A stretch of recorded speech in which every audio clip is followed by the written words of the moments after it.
Alright, I bought these to place the bunk bulbs in my 2016 Freightliner Cascadia because the original incandescents they put off a lot of heat and they're pretty rough on my batteries. So I'm going to try these out and see how they go.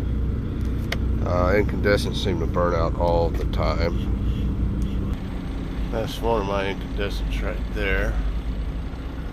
These two here do not even work.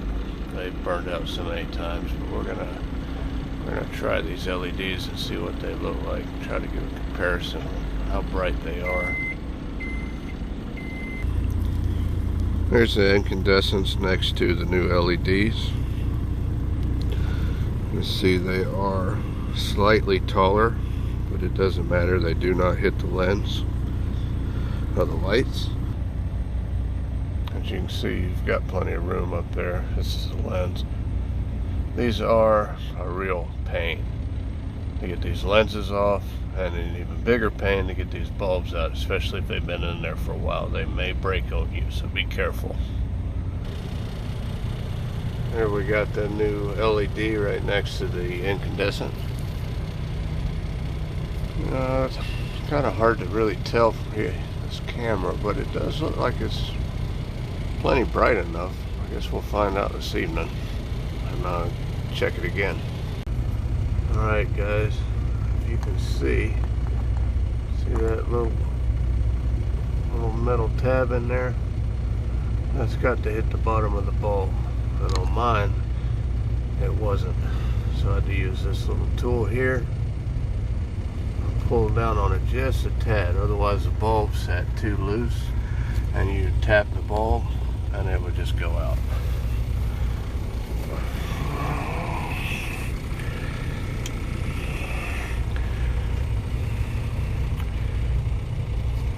That's what it hits right there. So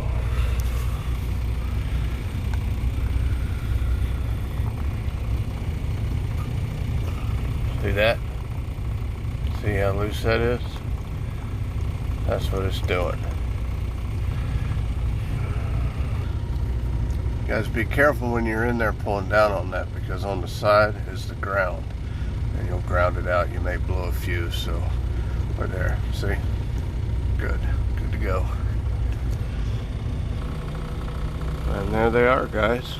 They are pretty bright right there, and they're definitely using a lot less of my battery and heating up my sleeper. I don't know if you guys know, but it's hard enough to keep these sleepers cool, especially if you're down here in Florida. Ooh. So I'll leave a link where I got these so you guys can find them, but I'm happy with them.